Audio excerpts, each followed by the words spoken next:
Eu vou contar rapidamente a história, né, de como chegou o laser lá no nosso laboratório, né, de laser e odontologia lá na FOUSP. Foi em 1990, então eu sempre começo com a história do professor Carlos de Paulo Eduardo, né, que é o professor responsável pelo nosso laboratório. Agradecendo novamente o convite aqui. Eu vou falar, né, sobre os lasers de alta e baixa potência, e a gente sabe que hoje os lasers estão em tudo, né? Se a gente for ver, tem até laser, aqui no caso é um laser ou LED, né, que eles usam para estímulo do couro cabeludo, para melhorar o crescimento do cabelo. Aqui para estética, né, um LED de cor âmbar para estimular, né, o colágeno em pele. Aqui para na área industrial, para poder fazer corte de estruturas de aço, né, de placas de aço, aí shows, né, com laser, com LED, e também para medição de distâncias também, né, eles usam muito o laser de baixa potência para fazer essas medições. E eu não poderia deixar de começar falando sobre o professor Carlos de Paulo Eduardo. Foi ele, em 1990, ele foi para o Japão, e lá já tem o laser já há bastante tempo também, e lá ele conheceu os lasers de baixa potência e de alta potência. Ele viu um protótipo do laser de Erbium, que é hoje um laser que está tendo um boom agora, né, de usos, né, com remoção de lentes de contato, cirurgias de tecido ósseo. Então é um laser que hoje em dia está muito em voga, né? E o laser lá também tinha o laser de CO2. O professor Carlos ficou um tempo lá com o professor Morioka, ele trabalhava muito com prevenção de cáries, e ele foi que apresentou o laser para o professor Carlos. Aqui é um laboratório desse professor Morioka. Ele é um professor que joga muito golfe, e ele estava com dor no pulso, né? E ele mostrou para o Dr. Carlos e falou assim: olha, eu tô com o pulso dolorido, eu vou te mostrar um termógrafo, né, que é o termógrafo, você consegue ver o calor que é produzido aqui no tecido. Então, ele colocou o pulso no termógrafo, né, os dois. Então, quando ele colocou os dois pulsos, você consegue ver o pulso que está afetado, que está em vermelho, né, onde tem inflamação, onde tem calor, e o pulso normal, né? Então, aqui o pulso normal e aqui o pulso que ele estava com dor. Nesse momento, ele fez a aplicação do laser de baixa potência. Ele falou: vou aplicar o laser de baixa potência e daqui a algumas horas eu vou colocar novamente no termógrafo. Então, ele fez isso, aplicou o laser de baixa potência e aí em algumas horas colocou o pulso novamente, né, no final do período de trabalho, colocou o pulso novamente no termógrafo. Olha o que aconteceu. Né? Ele teve o quê? Redução da inflamação. Isso sem medicação, sem nada. Ele só fez a aplicação do laser de baixa potência e foi medir no termógrafo. E aí foi nesse momento que o Dr. Carlos ficou maravilhado, né? Ele falou: nossa, preciso levar essa tecnologia para o Brasil, preciso levar para a faculdade, né? O laser até tinha algo aqui no Brasil, mas não era tanto. E aí ele começou a, né, estudar a fundo os lasers na odontologia, né? E ele viu. E eu fui, em 1997, eu fui para a Hungria, com quem fiquei com o Mester, o filho do Mester. Fiz um estágio de 5 meses com laser de baixa e alta potência. Isso eu tinha acabado de me formar.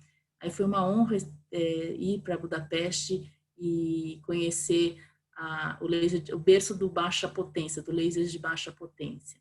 Então foi para mim foi um grande prazer.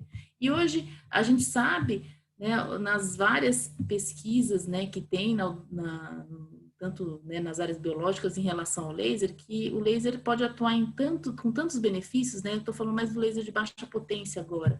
Ele tem esses efeitos terapêuticos. Então, você tem trabalhos mostrando analgesia, mostrando o reparo mais rápido, né? Uma cicatrização mais rápida, uma formação de vasos sanguíneos, uma modulação da inflamação, um efeito antidematoso, um efeito imunológico, uma melhoria do sistema imunológico.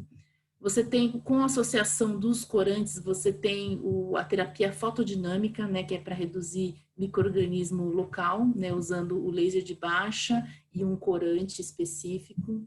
Tá? Então, são várias terapias, né, que tem vários artigos já publicados nesses diversos assuntos, tá? Com laser de baixa potência. Então, a gente sabe que ele tem um efeito biomodulador.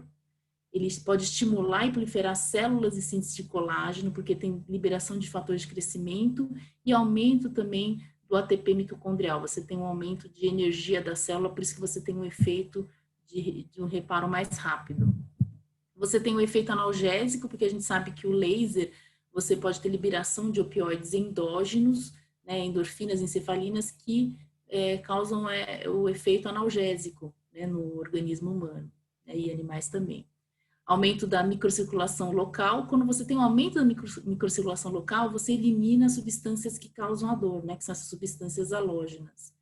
E você também pode ter um bloqueio na despolarização de fibras nervosas. Existem alguns artigos, né, alguns trabalhos mostrando o uso do laser, por exemplo, antes de um preparo cavitário ou antes de uma anestesia, né? Você usar no local que você vai fazer a infiltração para reduzir a dor naquele paciente no momento da infiltração. Isso porque você tem esse efeito quando você usa o laser, uma determinada energia, determinada potência, você consegue fazer um bloqueio na despolarização de fibras nervosas, tá? Então, isso é um outro uso do laser de baixa, né, como efeito analgésico.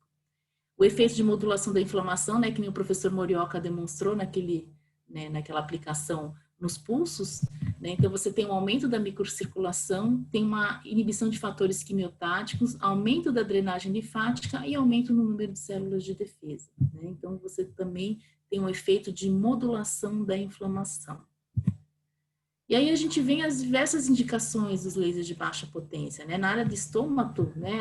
As aftas, as úlceras aftosas recorrentes, a mucosite oral, a dor e disfunção de ATM, herpes simples, né? O herpes zoster. Aqui na área de dentística a gente tem hipersensibilidade dentinária, redução da dor de hipersensibilidade dentinária, pós-clareamento também. Coadjuvante em todas as áreas da odonto, se a gente for ver, né? Em pério, em dentística, em endo, em ortodontia, cirurgia. Em nevralgia do trigêmeo tem aumentado bastante o uso dos lasers de baixa potência, né, no sentido de tratar aquele nervo, paralisia facial, parestesia, pericoronarites, né, com inflamação, né, quando a gente tem infecção a gente usa a terapia fotodinâmica, mas quando você só tem uma inflamação a gente pode usar só o laser de baixa, e desordens musculares também, a gente usa nos músculos para redução de dor, né, para relaxamento muscular. Tá? Então, a gente vê que laser de baixa potência, a gente é multidisciplinar, a gente usa em todas as áreas, né, não só nossas na odontologia, mas também a gente pode pensar em outras áreas, né, em fisioterapia, né, fono, então outras áreas da saúde também usam bastante o laser de baixa potência. É um tratamento não invasivo. E tudo, para você fazer um tratamento de laser de baixa potência, você tem que conhecer o tecido, conhecer o laser, porque o laser você tem que saber que comprimento de onda eu vou usar, que energia, qual é a área do meu spot. Então, isso tudo vem do conhecimento, né, com o tempo que você vai aprendendo sobre os lasers. Tem que saber, né, que você tem o tecido, né, ele pode ter presença de água, ar e sangue, né, então isso vai diferenciar o modo de usar o laser ou o modo de penetração, né, dessa luz no tecido. Essas características são importantes do tecido, né, porque você vai ter o coeficiente de espalhamento, de absorção, a condução térmica, então são vários fatores que vão determinar a absorção do laser no tecido. E também as condições sistêmicas do paciente, né? Então, se o paciente tem mais idade, se o paciente é mais jovem, isso também vai influenciar na quantidade de energia que você precisa dar no tecido, tá? Então, de uma maneira bem geral, estou explicando, né, em relação aos lasers de baixa potência, eu vou mostrar aqui as aplicações, né? Então, se a gente for ver, né, tem um monte de equipamento de laser de baixa. Então, você tem que saber dominar esses equipamentos para você ter o melhor dele, para você ter a melhor terapia com esses diversos equipamentos, tá? Então, a gente tem que saber dominar todos esses equipamentos. Aqui, né, mais equipamentos ainda de baixa potência, só para mostrar para vocês que existem vários. Aqui para mostrar o Endre Messer, que em 1967 foi o primeiro a estudar os lasers de baixa na reparação dos tecidos, né? Então ele observou esses efeitos de fotobiomodulação em pele de ratos. E aí, só para demonstrar para vocês o uso em cultura de células, né? É muito interessante a gente trabalhar com cultura de células, que a gente consegue observar como o tecido repara. Né? Cultura de células é quando você pega uma célula do tecido e coloca, como o nome diz, né, em cultura. Né? Você faz uma cultura separada delas. Então, você tem uma plaquinha e você coloca os fibroblastos ali. Quando você coloca em soro bovino a 10%, esses fibroblastos, eles crescem, né, eles se alimentam daquele soro e vão crescendo, vão fazendo mitose. Só que quando a gente coloca no soro bovino a 5%, por exemplo, essas células param de crescer, elas ficam sem alimento, elas ficam em estresse, né? Então elas param de crescer, né? Elas ficam paradinhas sem ter mitose nenhuma. E nesse trabalho, o que a gente fez? A gente colocou as células nesse meio de cultura com menos alimento e fez um grupo controle, né, e 2 grupos com aplicação do laser, né? Então a gente fez a aplicação do laser e aí viu se havia crescimento ou não celular após as aplicações dos lasers de baixa potência, tá? Então fazendo a aplicação, então eu usei um grupo controle sem irradiação e 2 grupos, né, um com 10 miliwatts e outro com 29 miliwatts. E aí o que a gente observa? E depois de um tempo, olha o grupo controle não cresceu nada, ficou paradinho aqui, ó. E aí o grupo que foi irradiado laser, olha o que aconteceu, olha como cresceu, né, em relação ao número de células, né? Aí depois tem um momento que as células começam a decair de novo, porque a placa começa a se encher de células, aí acaba totalmente o alimento. Mas aqui a aplicação foi aqui nessas primeiras 12 horas, né? Então a gente com a cultura de células consegue comprovar, olha, usando o laser, mesmo se a célula não tiver alimento, ela consegue crescer, né? Ela teve mitose. Né, não aconteceu isso com o grupo controle, né, como vocês observam aqui, tá? Então, esse é um modo de mostrar bem, né, os lasers de baixa potência atuando no reparo tecidual. E aí é só para, de novo, mostrar para vocês os diversos usos, né, na estomatologia dos lasers de baixa potência, né, em odontologia hospitalar está sendo usado bastante no sentido de reduzir, né, a mucosite, e também nas osteonecrose, a professora, né, deu uma aula até, eu estava vendo em relação à osteonecrose, né, que é muito importante também no reparo e também na redução microbiana. Então, o laser está sendo usado e difundido bastante nessa área de odontologia hospitalar. Tá? E na estomatologia nem se fala, nem todas essas lesões que a gente trabalha, né, herpes simples, zoster, né, úlceras aftosas, nevralgias. Aqui só para mostrar para vocês um caso de herpes labial. Então, quando a gente tem a fase crosta, né, a gente trabalha, né, para ajudar a reparar esse tecido. Então, nesse caso aqui, eu já não tenho mais vírus, né, eu tenho só a crosta.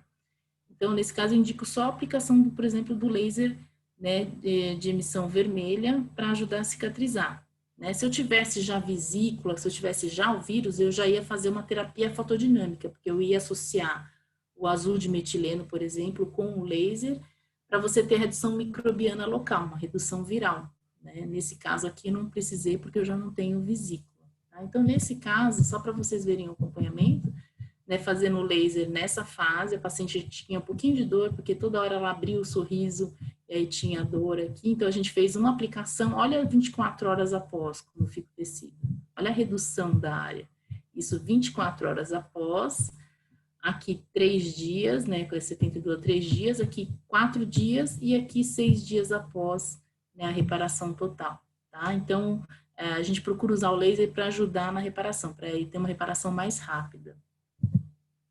Neuralgia pós-herpética, então tem aqui um paciente que teve o herpes zoster, ele teve muita dor, eu lembro que até foi em janeiro que ele veio, ele teve herpes zoster em dezembro, e era um paciente bem ativo, um senhor bem ativo, e ele falou que não conseguia fazer mais nada, porque ele estava usando frontal, estava usando gabapentina também, então ele estava bem, com bastante restrição, e ele estava com muita dor ainda, mesmo tomando todos os medicamentos, analgésico, ele tinha tomado corticoide também por um tempo, ele não teve a redução da dor. E em janeiro, final do mês de janeiro, já tinha passado quase 2 meses, né, do herpes zoster, das lesões propriamente ditas, então ele estava já com a sequela, então ele já está ainda mostrando aqui, ó, todas as áreas que ele estava com dor, né, ele falou que a dor se espalhava, né, em todos os ramos do trigêmeo. E aí, quando a gente mostrou essa escala, né, visual analógica, mostrou para ele em relação à dor, ele falou, nossa, minha dor está muito mais que 10, né? A gente fala para o paciente, quanto você está sentindo de dor, de 0 a 10? Aí ele mostrou, falou, nossa, eu estou aqui com 20, né? Aí a gente marca 10 ali. Então, nesse momento, a gente começou a fazer o laser de baixa potência, né? A gente fez em todo o trajeto do nervo trigêmeo e fizemos 3 aplicações por semana, né? E depois de 2 meses de tratamento, a dor passou de 10, foi para 0,5. E nesse momento a gente começou a remover os medicamentos. O neurologista autorizou, ele foi abaixando a medicação, né? E aí, depois de 4 meses, ele já tinha tido a recuperação total. Né? Então, a gente foi fazendo aos pouquinhos. O médico até ficou espantado, falou, nossa, que normalmente pacientes acima de 60 anos ficam com alguma sequela. Né? Mesmo tomando todos os medicamentos, eles podem ficar com alguma sequela de dor ou até um choques na região do nervo trigêmeo. Esse paciente foi muito interessante que ele veio logo, né? Então ele tratou rapidamente, não esperou, né, dar um ano, porque tem pacientes que chegam com 1 ano de dor pós o herpes zoster, né? Então aí fica mais difícil o tratamento. Quando você pega já no início, você tem um prognóstico muito melhor, tá? Então aqui mostrando após 2 meses, né, que esse 0,5 para ele é porque falou, eu estou sentindo uma coceirinha no pescoço, não é nem mais dor. Mas mesmo assim a gente continua a aplicação até dar uns 4, 5 meses, até zerar totalmente essa coceirinha, essa sensibilidade. Tá? Então foi bem interessante esse estudo. E em DTI, a própria estomatologia a faculdade tem uma área de DTM, a gente fez o uso do laser de baixa, e aí a gente também usou a eletromiografia. Então, foi usado o laser na articulação, no masseter e no músculo temporal também. Tá? E aí o objetivo foi observar a eficácia da laser terapia, né, nessas desordens temporomandibulares. E foi utilizado a eletromiografia. Foram 12 pacientes, né, só vou mostrar para vocês. E teve um grupo que foi usado a placa de mordida. Teve um grupo controle com placa de mordida e um grupo que foi feita a irradiação com laser de baixa potência. E os exames eletromiográficos foram feitos antes, né, da irradiação com laser, 15 minutos depois e 30 minutos depois.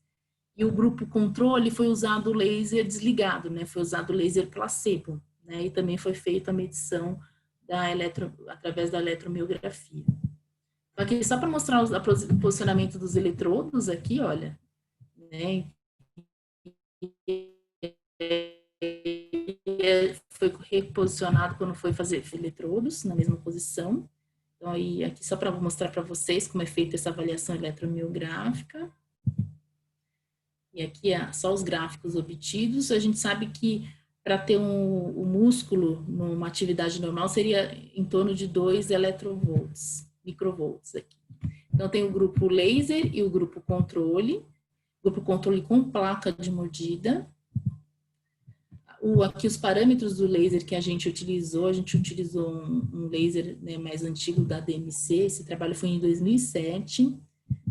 E aí os pontos de aplicação, ó, então na articulação, no masseter, aqui ó, na região retrodiscal da ATM, aqui no masseter, aqui no temporal. E aqui os testes estatísticos utilizados. E aí a gente consegue observar o quê? Aqui o temporal anterior direito. Aqui o azul é o grupo que foi feito laser. Então a gente tem a atividade eletromiográfica de 3,46. Após 15 minutos do laser, ó, a gente consegue observar que houve uma queda né, da atividade elétrica do músculo. E depois de 30 minutos também uma queda.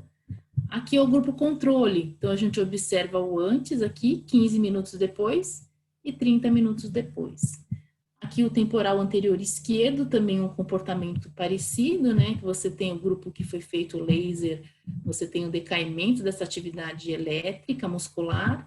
Aqui você vê o grupo que foi feito, o grupo que usou placa de mordida. Então, os pacientes que chegaram com placa de mordida chegaram com uma atividade elétrica mais baixa, né? Porque eles já estavam há 24 horas com a placa de mordida. Então, aqui a atividade elétrica, aqui, ó, 2,53, 1,25, depois de 15 minutos, depois teve um aumento da atividade elétrica, né, depois de tirar a placa. Nesse momento, eles tiram a placa de mordida. Aqui no masseter também um comportamento parecido, né, que é o masseter direito. O masseter esquerdo também, né, então o grupo laser. E aqui é a média. Então, a gente observa que, na média, o laser teve um decaimento, né, da atividade elétrica dos músculos, e aqui o grupo controle parece que houve né, após os 15 minutos, 30 minutos, começa a ter um aumento, né, dessa atividade elétrica muscular. Então, a gente observa, né, através desse exame, que você tem uma melhora, né, desse quadro de atividade elétrica muscular. Tá? Então, aqui é só para mostrar, comprovar, né, que o laser pode agir também na articulação e nos músculos masseter e temporal. Esse é um outro trabalho em relação à parestesia, né? Esse é a gente usou laser de baixa potência. A gente sabe que os pacientes que têm, né, que tem que fazer a lateralização do nervo alveolar inferior para colocar implante, essa é uma cirurgia que se faz quando o paciente ele tem uma perda óssea muito grande, uma reabsorção óssea na mandíbula, que impede que ele faça um implante, por exemplo, ou que ele não possa fazer um enxerto ósseo, né? Região, às vezes, de mandíbula é difícil você fazer enxerto ósseo. Então, o paciente tem voltado muito essa técnica de lateralização do nervo alveolar inferior.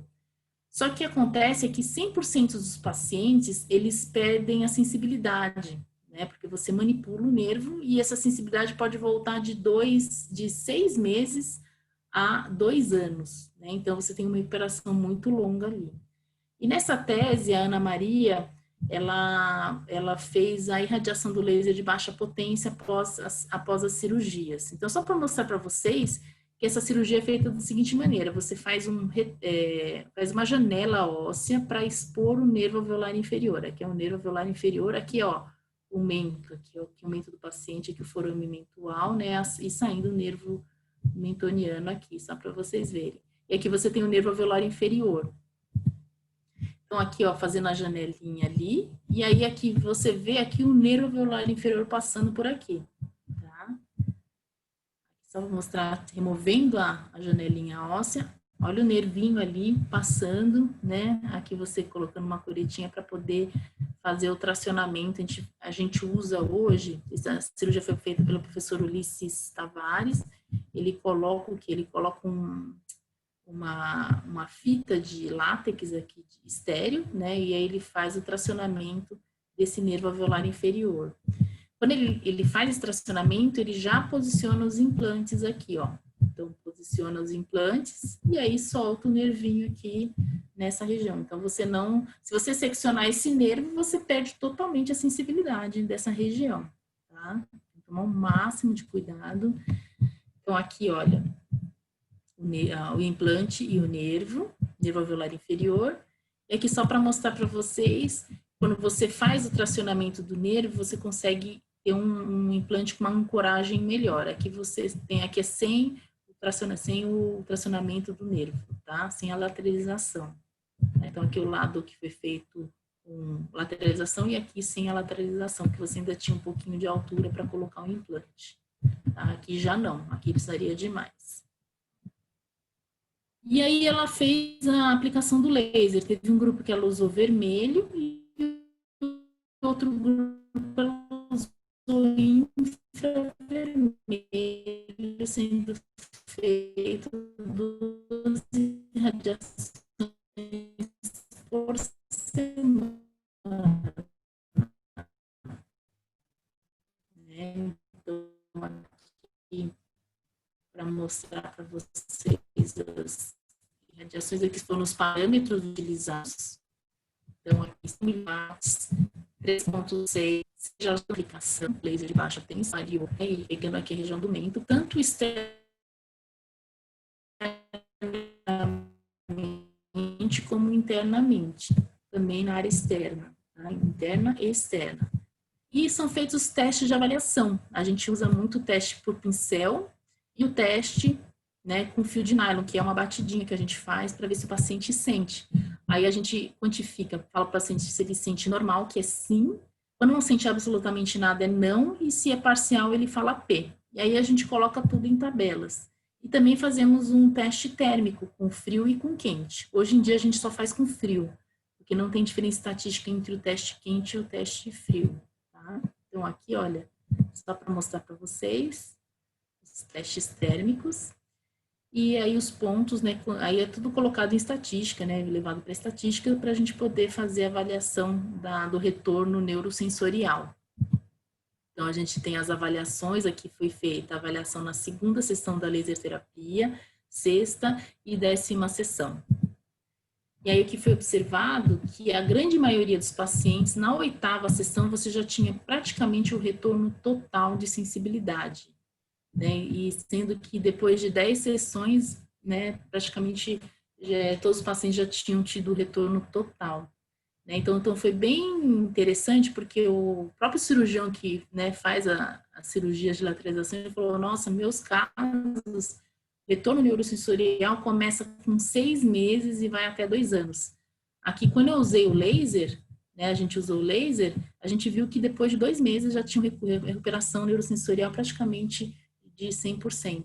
Tá? Então, foi bem interessante o uso do laser para parestesia. Né? Por isso que hoje em dia é um dos tratamentos mais indicados, além, né, no início usar a medicação, né, o complexo de vitamina B, tudo, a gente associa laser de baixa potência, né? A gente recebe muito paciente com parestesia pós-exodontia de terceiro molar, né? Bastante comum.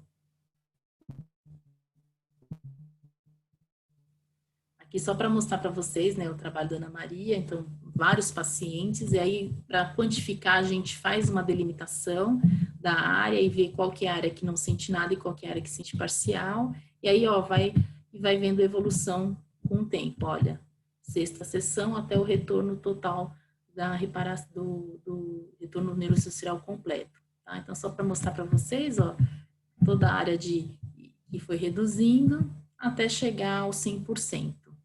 Bom, então, esse caso de parestesia são bem interessantes para a laser terapia.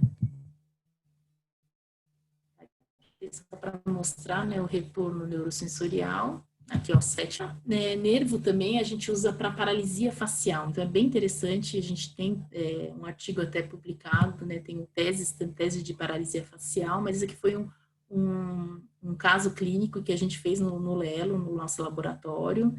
Foi um caso de paralisia facial de 8 anos, o paciente estava com 8 anos com paralisia facial. A gente usou um protocolo duplo do comprimento de onda vermelho e infravermelho.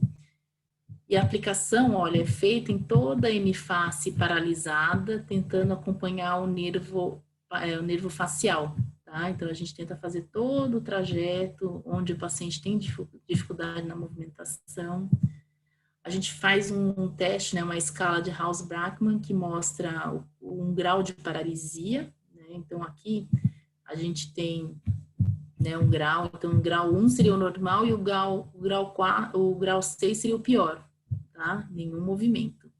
Essa paciente tinha grau 4. Então, aqui foi a evolução do tratamento dela. Então, esse aqui é um teste visual. Então, a gente calibra né, um avaliador cego e ele vai dizer para a gente qual que é o grau a escala de House-Brackmann. E aí, ela começou com 4, depois da 12ª sessão foi para grau 3, depois do tratamento foi grau 2. Tá? E outro exame interessante foi feito a eletroneuromiografia e foi observada a amplitude do movimento, né? Então, ele vê a amplitude em milivolts. Então, olha, antes, ó, tinha 0,1 e foi para 1,2 após o tratamento. Olha aqui no orbicular, né, dos olhos, era 0,1 e foi para 3,2. Aqui é no nasal, no nervo nasal, de 0,1 para 2,5. Aí daqui o orbicular dos olhos, aqui era um dos olhos e outro daqui é oral, orbicular oral.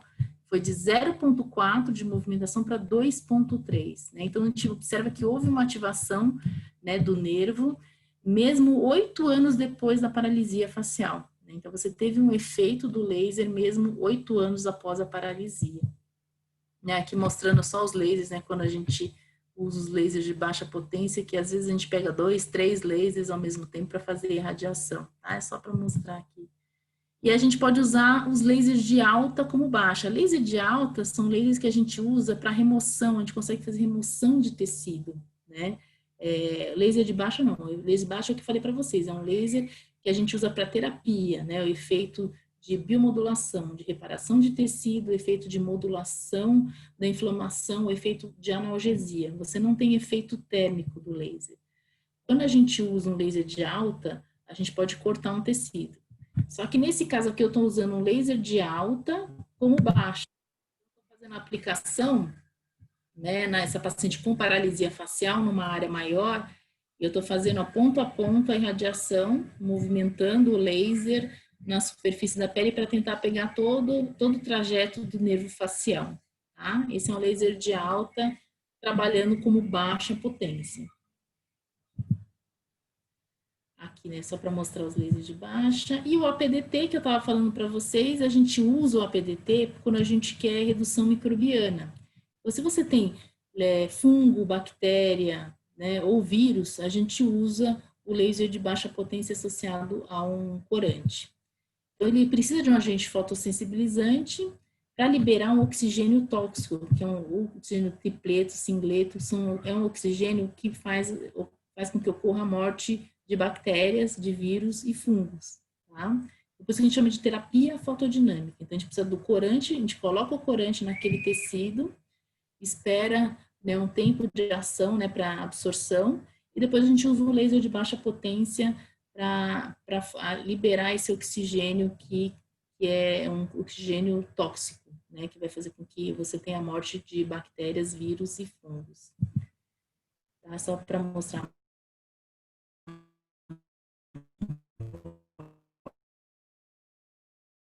Então, você tem aqui um exemplo, sozinho não faz nada, né? Você colocar o de metileno num tecido ali, não vai fazer absolutamente nada. Ele só vai agir, né, quando você tem associação com laser que seja ressonante com esse azul, tá? Então, você tem a morte microbiana, né, pós o acionamento do laser de baixa potência.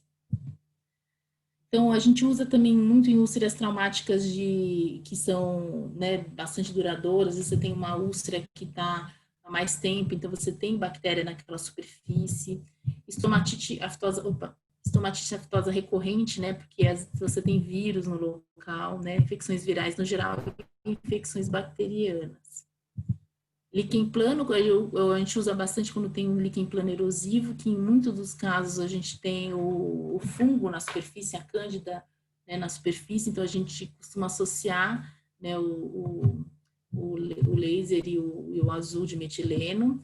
Essas outras lesões também a gente está começando a usar em pênfico vulgar, em lúpus eritematoso também, porque às vezes as lesões são de longa duração, então normalmente tem, né, algum bactéria ou até mesmo fungo na superfície, e algumas úlceras induzidas por fármacos também, tá? Então é só para a gente exemplificar. Olha esse caso aqui de uma paciente também de 70 e poucos anos, ela estava com essa lesão há 3 meses. Né? Quando você olha essa lesão há 3 meses, o que você faz aqui?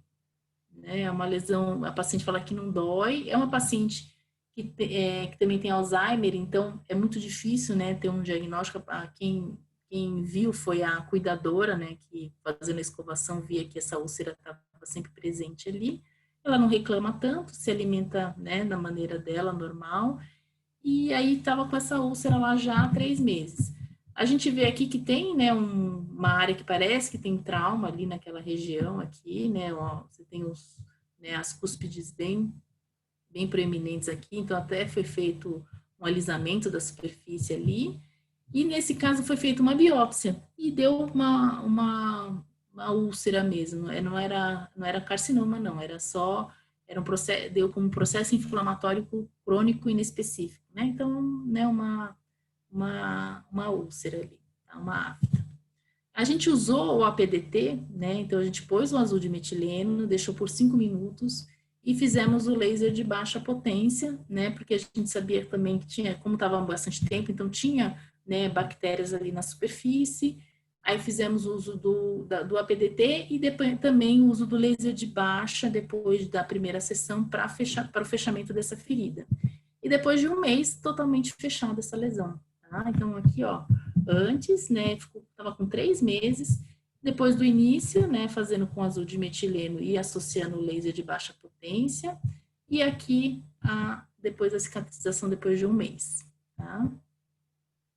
E também tem alguns artigos mostrando o uso da terapia fotodinâmica no tratamento do líquen plano erosivo, né? Essa paciente, eu vou mostrar um caso que a gente fez na faculdade, de uma paciente, né, com líquen plano oral, ela está 2 meses com, nessa fase, vamos dizer, ulcerativa, né, o líquen plano oral estava, né, ulcerado há 2 anos. Ela falou, nossa, eu não como uma salada com vinagre há 2 anos, arde demais, né, então ela já tinha feito todos os bochechos com, né, dexametasona, fez o uso de micostatin também, fez a injeção com corticoide intralesional também, ela fez de me reduzir um pouco o tamanho, mas ainda persistia, né, essa área erosiva. Aí a gente começou a fazer o APDT, a terapia fotodinâmica, a gente fez a micologia direta, e foi detectada a presença de fungo, mesmo usando todos os medicamentos, tudo, ainda tinha fungo. Então, a gente começou fazendo o APDT, terapia fotodinâmica, usamos azul de metileno, 5 minutos, e o laser, utilizamos o laser vermelho com 6 joules por ponto, né, isso aqui. E aí a gente foi vendo a evolução. Olha aqui, ó, aqui foi dia 19/6, e depois de praticamente um pouquinho mais de um mês, né, um mês e meio, olha aqui, tinha fechado totalmente, né? Aí ela, acompanhando ela aqui, ó, no ano seguinte, ó, em maio de 2014, e até hoje ela não teve recidiva dessa lesão erosiva. Ela tem um líquen ainda, ela não, ainda continua com líquen, né, porque não tem cura, mas ela tem, pelo menos ela não tem mais essa área erosiva. E aí, nesse caso aqui, quando ela veio, ela estava com essa, né, tem um pouquinho de hiperqueratose aqui, ela incomodava bastante ela, falou, olha, eu vou fazer um peeling aqui com laser de alta, então eu fiz um peeling com laser de alta, que eu fiz uma remoção de tecido, e depois, em novembro, ela voltou de novo com essa hiperqueratose, tá? Então, aqui a gente não fez mais, né, mais o peeling não, tá? Mas aqui a gente vê que não teve recorrência da área erosiva ali. Tá? Então, um caso de líquen plano erosivo, que a gente conseguiu controlar bastante ali. Até hoje, ela não teve recidiva desse líquen plano erosivo. Aqui, paciente com prótese total, né? Ela já estava, né? Ela tem que fazer a troca das próteses, mas ela já estava há 1 ano, né? Com a quelite angular aqui, 1 ano, né? Com essa área, essa lesão. Então, aqui a quelite angular, a gente fez a micologia, né? Tinha fungo ali, então a gente fez, né, a citologia esfoliativa, né, aqui só para mostrar para vocês. Aí a gente usou o azul de metileno, aqui eu estava pingando o azul de metileno no algodão aqui, tá? Só para vocês verem que a gente usou o azul. Aí o laser, deixa o azul de metileno por 5 minutos e depois a gente, né, tira o excesso desse azul de metileno e usa o laser de emissão vermelha para fazer a terapia fotodinâmica. Aí como era, e depois de 1 semana, tá? E aí a gente continua fazendo, né, para cicatrizar aqui, ó, mas você observa que depois de 1 semana já teve uma redução bem grande, né, com o uso do laser. Então, o dentista previne, diagnostica e trata, tá? Então, para o laser é a mesma coisa, a gente consegue trabalhar nessas 3 pontas. Aqui a gente tem a prevenção da mucosite oral, então alguns trabalhos já mostrando o efeito do laser de baixa potência, né, na prevenção da mucosite oral, né, no hospital, então é muito interessante esses trabalhos. E também no preventivo do herpes labial, né? Teve uma tese da Paola Aragon que ela defendeu 1 mês atrás, e foi bem interessante, né, que ela usou protocolos de 10 sessões fazendo irradiação em toda a região perioral. Ela usou laser infravermelho, né, em toda essa região, e teve pacientes que não tiveram recidivas por 2 anos, né, e nesse trabalho os pacientes tinham que ter pelo menos 4 recorrências do herpes labial durante o ano. E teve muitos pacientes não tiveram, né, o herpes ou tiveram muito mais fraco. E foi bem interessante que teve diferença estatística, né? Teve o grupo controle, que foi o laser placebo, e 2 grupos com parâmetros diferentes, tá? Então, foi bem interessante que os 2 grupos com laser teve eficiência na redução da recorrência, diminuição da recorrência do herpes labial, tá? Aqui é só para mostrar para vocês um protocolo que a gente usa no Lelo, né? Então, a gente faz toda a irradiação na região perioral, dando distância de 1 centímetro entre os pontos, ó. Então, a gente faz até na asa do nariz, nos lábios, né, aqui no queixo, em toda a região do mento, tá? Em todas as áreas que costuma aparecer o herpes labial, tá? E agora vamos para os lasers cirúrgicos. Vou mostrar para vocês o laser de alta potência rapidamente, né? Então, a gente trabalha com vários lasers, então cada laser, a gente tem um laser, por exemplo, de diodo, que gosta de pigmentos, às vezes tem alta absorção por pigmentos e hemoglobina, e tem laser de alta que tem boa absorção por hidroxiapatita e água. Né? Esses lasers que gostam de hidroxiapatita e água, dá para fazer cirurgia em tecidos moles e dá para remover osso e tecido dental também. Tá? Então, tem algumas diferenças. Então, laser de alta potência, você tem rompimento de ligações químicas, tá? Então, você tem um efeito térmico. O laser de baixa potência, você não tem efeito térmico. Então, aqui para mostrar para vocês, são vários tipos de lasers de alta potência, tá? Aqui eu só vou passar para mostrar para vocês os casos clínicos. Né? Então, você vai ter o efeito fototérmico, o efeito fotomecânico, o efeito fotoquímico, tá? Então, são efeitos dos lasers de alta potência. Então, para tecido duro, né, tudo que você possa, por exemplo, o hérbio é um laser que a gente consegue remover tecido cariado e fazer preparo cavitário, fazer condicionamento de esmalte dentina, redução microbiana, o adjuvante ao tratamento endodôntico convencional, prevenção de cárie, limpeza de sulcos e fissuras, tratamento e controle da hipersensibilidade dentinária, condicionamento de prestas protéticas, remoção de restaurações e osteotomias, tá? Tecidos duros. Tecidos moles, cirurgias no geral, né? Então, a gente consegue fazer uma gengivoplastia, gengivectomia, frenectomia, fazer biópsias incisionais de lesões, despigmentação melânica gengival, tá? Então, só para mostrar para vocês que você tem alteração de temperatura com laser de alta, para vaporizar o tecido, você chega a 100 graus, quer dizer que você tem uma redução microbiana, né, no momento que você faz a cirurgia, né? Você mata tudo que é bactéria naquela superfície, tá? Então, você chega a uma temperatura bem alta, de 100 a 140 graus Celsius.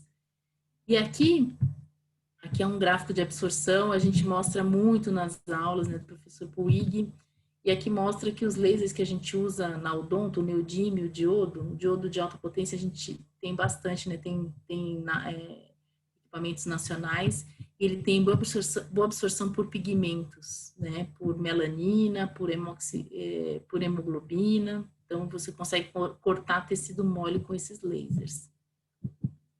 Então, aqui é só para mostrar a penetração dos lasers no tecido. Aqui são vários comprimentos de onda. E a vantagem de você usar o laser é que você tem algumas diferenças. O laser de alta potência é um laser que tem... se você usa, por exemplo, laser de CO2, quando você faz um corte nesse tecido, quando ele vai cicatrizar, você tem menor presença de miofibroblastos naquele tecido. O que quer dizer isso? Quer dizer que você vai ter uma menor contração de ferida cirúrgica. Esse laser de CO2 é um laser que é usado muito para peeling, né, facial, né? Então, se você faz o laser, você tem menor presença de miofibroblastos, então aquela queimadura que você tem não vai ter aquele repuxamento. Agora, quando é uma queimadura, né, verdadeira, você tem aquela cicatriz distrófica, né? Quando você tem, né, o paciente sofre uma queimadura, você vê que a cicatriz fica toda repuxada.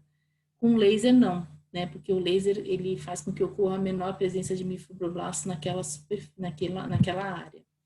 Também você tem uma redução de bactérias na corrente sanguínea, que é um trabalho usando laser e bisturi convencional, e ele observa que o quê? Que com laser você não tem bacteremia, né? Porque você já corta o tecido e você já tem o vedamento dos vasos sanguíneos, né? Então, por isso que você tem menor, não tem bacteremia quando você usa o laser.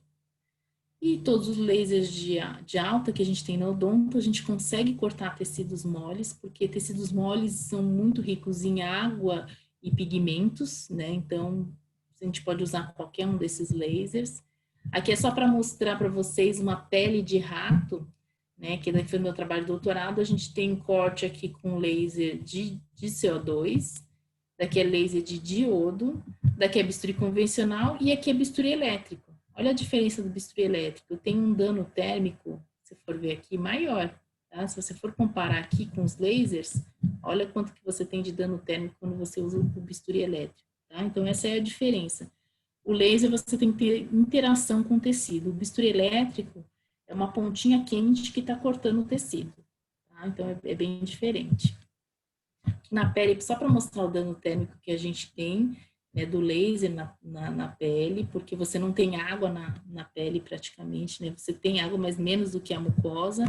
E na mucosa, usando o mesmo parâmetro, eu tenho um dano térmico bem menor. Daqui é um corte em língua de rato, e a gente observa o quê? Que o dano térmico é mínimo. Porque você não tem o quê? Você tem bastante água aqui nessa área, né? A mucosa é muito rica em água.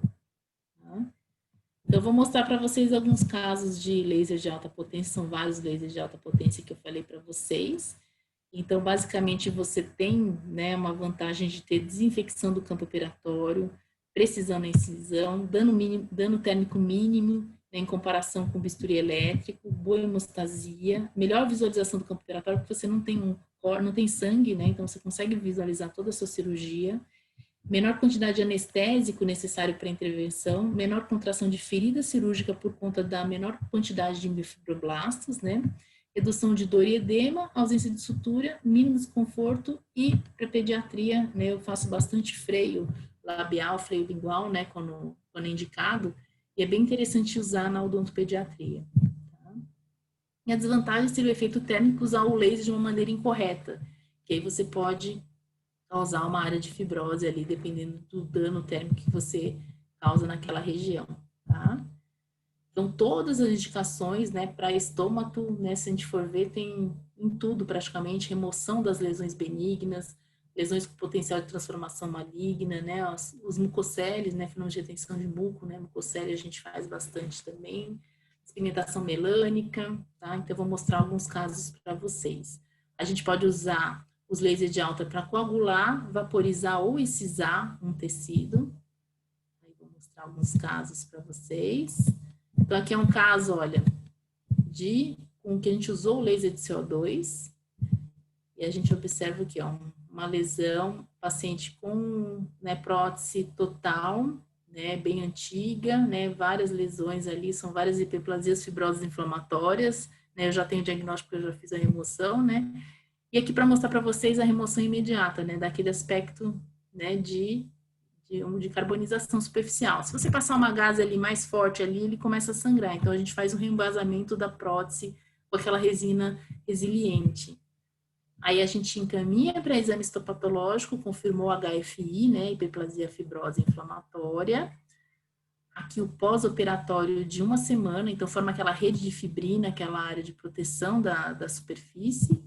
E aqui depois de um mês de reparação, tá, do tecido. Então, um mês, aí você já consegue encaminhar para fazer a prótese total definitiva ali, tá? Então, deu a HFI. Aqui só para mostrar para vocês como é essa cirurgia, né? Então, a gente tem o corte sem sangramento. Olha ali só. Então, eu estou usando o laser de CO2, é um laser, né, que a gente está trabalhando à distância ali, ó. Então, ele vai fazendo o corte ali, você não vê que tem sangramento nenhum. É mínimo. Praticamente você não suja a gaze ali, né? Então, aqui, ó, pinçando a lesão. Então, olha o corte aí, trocando a fibra, a peça de mão, trocando a peça de mão. E olha o tecido sendo removido.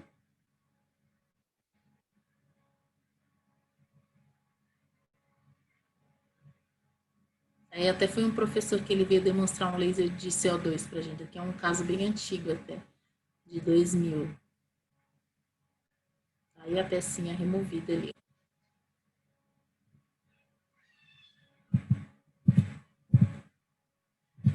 Fibroma bem pequenininho também, ó, um caso, né, lesão menor que 0,5 a gente consegue mandar para exame, ó.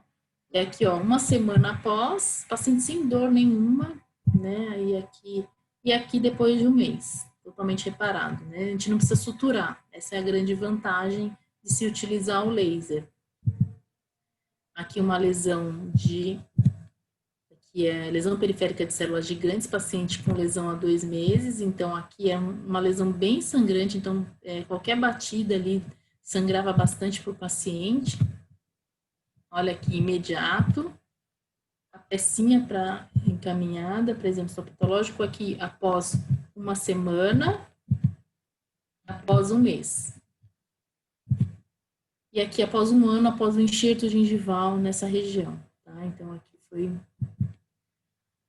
foi lesão periférica de células gigantes, que foi o diagnóstico, né, final.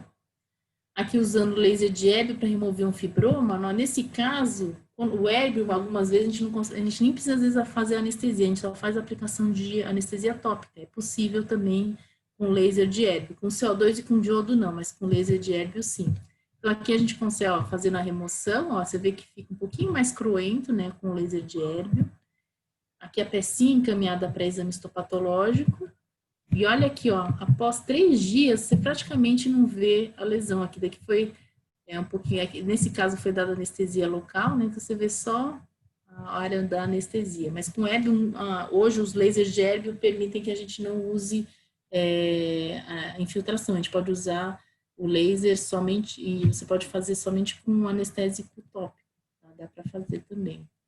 E os lasers de diodo de alta potência são lasers que, né, são usados, esse é um laser nacional, aqui é só para mostrar o componente dele, que é um diodo, né, por isso que é um laser menorzinho, né, um laser pequeno, né, são vários comprimentos de onda. E aqui, ó, para mostrar para vocês mucocele em uma criança, né, então o paciente, né, cresce, diminui, né, forma uma bolinha ali, a mãe contando. Aqui, ó, fazendo a remoção da mucocele, a gente consegue visualizar toda a lesão. Então, você vê que não tem sangramento, ó, vai sair naquela bolinha ali. E olha a remoção final, né? Você consegue ver que removeu completamente essa lesão. Consegue encaminhar para exame histopatológico. Aqui, ó, fiz a abertura e a remoção. Né? Então, e aqui é o pós-operatório de um mês, né? Praticamente você não vê cicatriz aqui, mas foi aqui mais ou menos na área da lesão, tá? Então, mucocele. Em bebês também, ó, daqui é um caso de herpes congênito, pacientezinho não conseguia, né, mamar, né, tava com um mês, então aqui a gente fez a remoção, em seguida, ó, já foi direto para a mãe mamar, e ela conseguiu dar amamentação para ela, porque ela não estava conseguindo por conta do herpes, né, ele conseguiu mamar até um ano, né, depois. Então, a gente conseguiu ainda fazer com que ela voltasse a mamar no peito, né, por conta dessa lesão, não estava conseguindo mamar direito. Tá? Casos de fibromatose juvenil hialina, essa é uma doença genética, né, uma paciente que tem um crescimento gengival muito exacerbado aqui, né, a paciente praticamente não viu os dentes, é muito sangrante essa lesão. Ela já tinha feito, parece que tinha feito em hospital, tinha sido internada e feito em hospital, e aí recidivou totalmente, né, e aí a gente acabou usando o laser para remoção dessas lesões. Até hoje a gente continua fazendo essas remoções, né, porque é um crescimento progressivo, sempre, né, a gente tem que ficar de olho. Hoje é bem menos, né, hoje a gente tem menos, a gente faz as cirurgias de uma maneira bem frequente, a cada 6 meses, né? Então a gente tem um controle melhor da paciente, mas naquela época aqui, ó, ela não conseguia nem fechar a boca, né? Então aqui antes, e aqui como ela conseguindo já fechar os lábios aqui, ó, né? Então aqui ela conseguindo ver os dentes dela, né? Que antes ela não conseguia nem visualizar. Aqui uma caso de uma paciente que a queixa dela principal era essa pigmentação melânica aqui. Nesse caso, ela tinha essa queixa porque todo mundo virava para ela e falava, nossa, que ela fica com a sujeira no dente, né? Fala assim, nossa, tá com uma sujeirinha aqui, um feijãozinho pendurado aqui, né? Na verdade é a pigmentação, né, que tá bem localizada. Nesse caso a gente já fez uma gengivoplastia para melhorar também a estética dela, então olha como tava e como ficou, né? Então a gente faz a remoção, daí aproveitou e já fez a gengivoplastia para depois fazer a restauração dos dentes. Então, olha antes, né? E aí como ficou a gengiva dela, né? Aqui antes e depois. E aqui outra pigmentação aqui, ó. Aqui nesse caso eu fiz uma biópsia, eu consegui encaminhar para exame histopatológico, tá? Então antes e como ficou após um mês. Olha essa outra paciente aqui, a gente fez uma despigmentação. Então olha, antes a gente fez o uso do laser à distância, eu não cheguei nem a encostar o laser aqui. Ele tem boa, é como se fosse remover uma tatuagem, tá? Então aqui como ficou imediatamente após e aqui após um mês.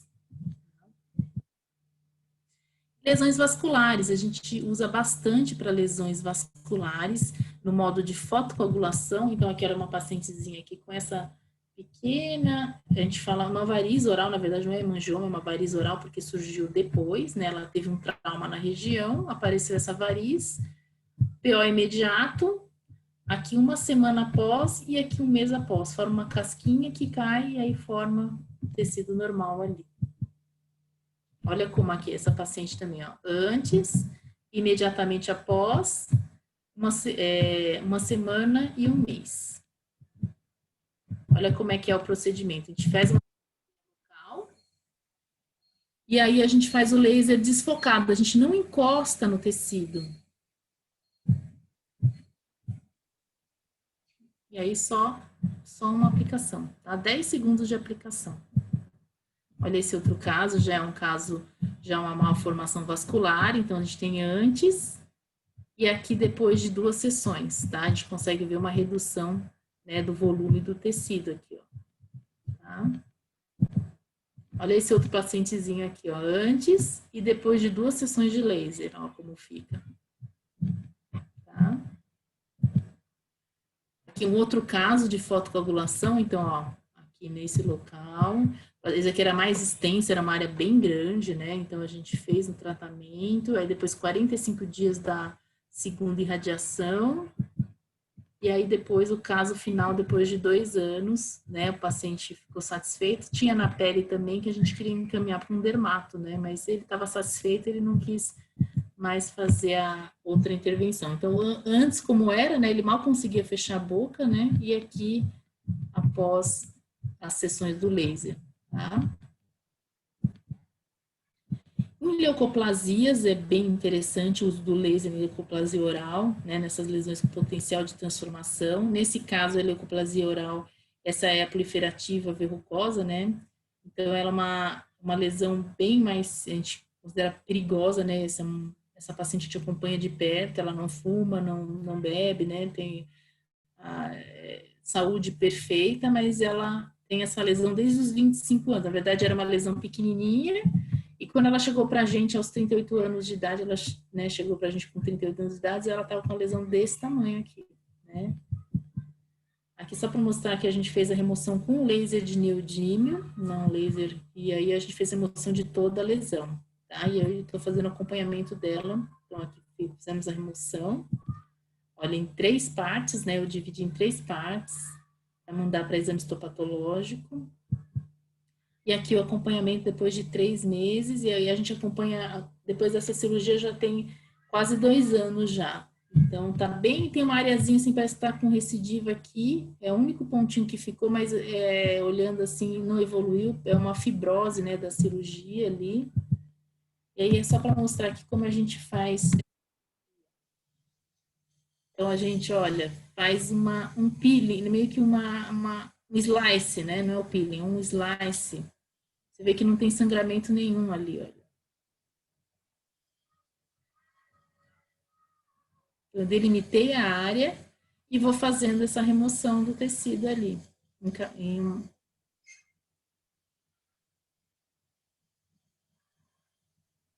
ó, visualizem, né? Então, a gente está...